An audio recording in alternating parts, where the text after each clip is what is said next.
Good evening sir. मैं आपके साथ ये एक डेलीगेशन शीट और चेकलिस्ट शीट शेयर कर रहा हूँ जो भी हमने रिसेंटली बनाई है। ये बिल्कुल सेम है जैसे हमारी पहले वाली डेलीगेशन शीट थी, वही कि टास्क किसने डेलीगेट किया, ओनर वन ने, ओनर टू ने, टास्क किसको डेलीगेट किया गया है, टास्क क्या था, उनकी प्लान डेट्स क्या थी, नंबर ऑफ प्लान डेट्स और काम कब कंप्लीट हुआ, एक्चुअल डेट्स वगैरह। इस डेलीगेशन में और पहले वाली डेलीगेशन में क्या डिफरेंस है कि हमने इसमें यूज़र फॉर्म्स बनाए हैं। जैसे ये हमारा एक फॉर्म है जिसके थ्रू हम काम डेलीगेट करेंगे। इसका सबसे बेस्ट पार्ट क्या है कि अब ओनर को पीसी और ईए पे डिपेंडेंसी खत्म हो जाएगी। प्लस ये डेलीगेशन और ये चेकलिस्ट मेंटेनेंस के बंदे भी फिल कर सकते हैं। जो भी बंदा व्हाट्सएप चला सकता है वो फिल कर सकता है। पीसी को फोन कर करके पूछने की जरूरत नहीं है कि आपने अपनी डेलीगेशन फिल करी, आपने अपनी चेकलिस्ट फिल करी या नहीं करी। एडिशनल इसमें व्हाट्सएप मैसेजेस, रिपोर्ट्स वगैरह जैसे जो हमने पहले लगाई हुई थी वो सब है इसमें। डेली मॉर्निंग आपके पास व्हाट्सएप आएंगे, ईमेलर्स आएंगे। ऑल्दो आपको उनकी इतनी जरूरत अब नहीं है जितनी आपको उसकी पहले रहती थी, क्योंकि आप सब कुछ एक ही जगह पे देख सकते हैं। फॉर एग्जाम्पल जैसे मान लीजिए एक कंपनी में अगर 2 ओनर होते हैं तो ओनर ने अपना नाम सेलेक्ट किया, डेलीगेशन टास्क पे गए, अब वो किसी को भी टास्क डेलीगेट करना चाहते हैं तो जब भी अगर सपोज वो अंकुर को टास्क डेलीगेट करना चाहते हैं तो अंकुर के नाम के जितने भी पेंडिंग टास्क हैं वो ऑटोमेटिकली नीचे आ जाएंगे। तो वाइल डेलीगेटिंग टास्क ओनर को ये पता रहेगा कि अंकुर के अभी कितने पेंडिंग टास्क ऑलरेडी सिस्टम में चल रहे हैं। तो आप देख रहे हैं मतलब कितना ईजी है। गूगल फॉर्म फिल करते हैं, हमारे पास ये चीज़ नहीं होती थी। अब आपने जैसे टास्क दिया अंकुर को, please update new delegation sheet and complete it by 2 days,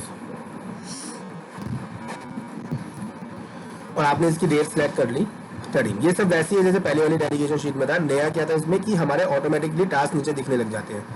जैसे आप इसको सबमिट करेंगे ऑटोमेटिकली व्हाट्सएप हमारा शूट हो जाएगा। ये हमने व्हाट्सएप का पैनल खोला हुआ है तो आप यहाँ पे देख सकते हैं, यहाँ पे हमारा व्हाट्सएप आ जाएगा।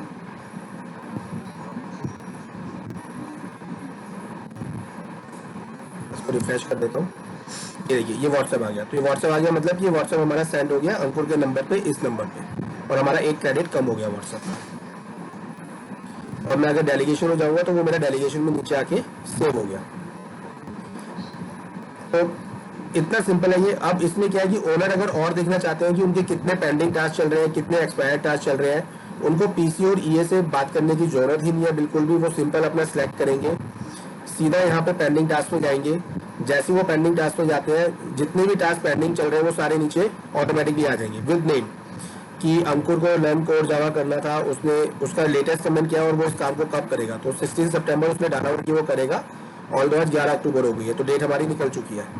ऐसे अगर आप फिल्टर नेम वाइज देखना चाहते हैं तो अगर आप अंकुर सिलेक्ट करेंगे तो नीचे सिर्फ और सिर्फ अंकुर के काम आपको दिखेंगे। अब इसका बेस्ट पार्ट क्या है कि आपने मॉर्निंग में ये देखा, इसका स्क्रीनशॉट लिया और अंकुर को व्हाट्सएप कर दिया कि अंकुर तूने ये काम अभी तक किए नहीं।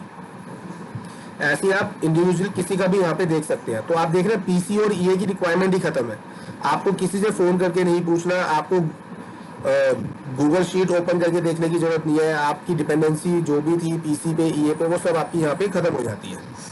ऐसे ही अगर आप ये देखना चाहते हैं कि कितने ऐसे टास्क है हमारी कंपनी में जितने लोगों ने अभी तक डेट नहीं दी और वो उनकी जो लास्ट प्लान डेट थी वो निकल चुकी है, वो डेट नहीं दे रहे आगे, तो आप वो यहाँ पे देख सकते हैं। तो आप देख रहे हैं जो भी डेट हमारी आज की डेट से पुरानी है वो सारे टास्क मुझे यहाँ दिख रहे हैं।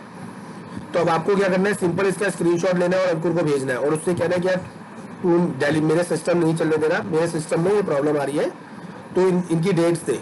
तो अभी तक जो प्रॉब्लम्स आती थी, जो डेलीगेशन नहीं चल रही है, उसमें क्या होता है पीसी फॉलो अप कर रही है। अभी भी पीसी कर सकती है, अभी भी ईए कर सकती है, लेकिन अगर ओनर बहुत सिंपल है, ओनर के लिए उनको सिर्फ 2 मिनट भी नहीं लगेंगे।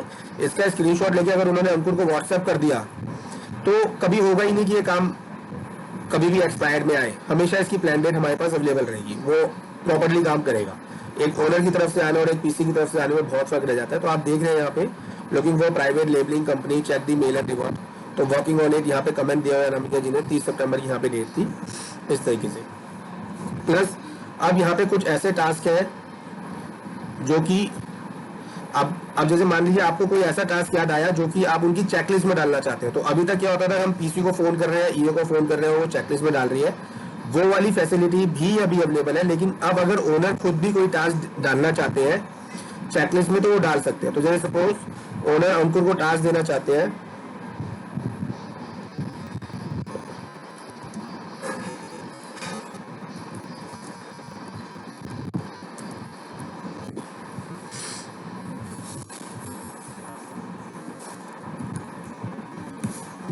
अब आपने टास्क दिया कि सैलरी सिस्टम उसे चेक करना है, आपने उसकी डेट डाल दी कि वो हमेशा 6 तारीख तक चेक हो जाना चाहिए।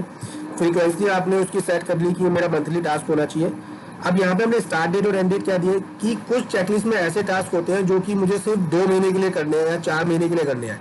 आप ये चाहते हैं कि ये वाला जो सिस्टम है वो अंकुर सिर्फ 6 महीने तक करे, उसके बाद मेरा सिस्टम ठीक हो जाएगा, जो भी स्टाफ है उसके लिए। तो आपने इसमें डेट सेलेक्ट कर ली कि ये काम शुरू हो जाए 10 अक्टूबर से और सिर्फ 6 महीने तक हमें करना है। तो आपने यहाँ पे अक्टूबर, नवंबर, दिसंबर 2022 सिलेक्ट किया और उसमें अप्रैल सिलेक्ट कर लिया, और अप्रैल में 7 अप्रैल। तो अब ये उसकी चेकलिस्ट में सिर्फ 6 महीने के लिए दिखेगा, उसके बाद दिखेगा ही नहीं, ऑटोमेटिकली डिलीट हो जाएगा। तो कल को जो हमारी स्कोरिंग बनेगी वो उसकी हैम्पर ही नहीं होगी, कोई मैनुअल वर्क यहाँ पे बचा ही नहीं है। असाइन टास्क आप जैसे ही करेंगे ये टास्क ऑटोमेटिकली उसकी चेकलिस्ट में जाके ऐड हो जाएगा। मैं उसकी चेकलिस्ट दिखा देता हूँ आपको, ये हमारी चेकलिस्ट है। ये देखिए ये टास्क मेरा यहाँ पे आके ऐड हो गया, check salary system monthly basis पे, और जो भी आपने डेट दी थी और आपने अंकुर को असाइन किया था तो वो यहाँ पे हमारा आके सिंपली यहाँ पे ऐड हो गया। अब हम देखते हैं रेटिंग सिस्टम। अगर ओनर किसी भी टास्क की रेटिंग सिस्टम देना चाहते हैं, अभी कोई भी टास्क हमारी डेलीगेशन शीट में कंप्लीट नहीं है, मैं एक टास्क कंप्लीट कर देता हूँ।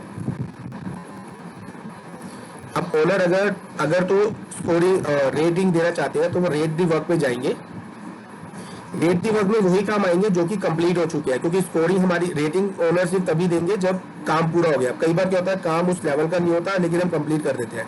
तो यहाँ पे आगे ओनर चाहे तो उसको रेटिंग 1 दे सकते हैं और इसको सबमिट कर सकते हैं कि उन्होंने इसकी रेटिंग दे दी। जो भी ये रेटिंग होगी ऑटोमेटिकली हमारे सिस्टम में आके कैप्चर हो जाएगी। देखिए यहाँ पे 1 आ गया, ये आगे जाके हम चाहे तो उसको स्कोरिंग में यूज कर सकते हैं। इसी तरह ही ओनर इसी यूआरएल से ही अपनी स्कोरिंग भी देख सकते हैं कि किस स्टाफ की क्या स्कोरिंग चल रही है। अगर उन्हें ईएम लेनी है तो अगेन ईए के ऊपर या प्रिंट आउट लाने के ऊपर वो सारी डिपेंडेंसी खत्म है, वो सिंपल स्कोरिंग पे जाएंगे।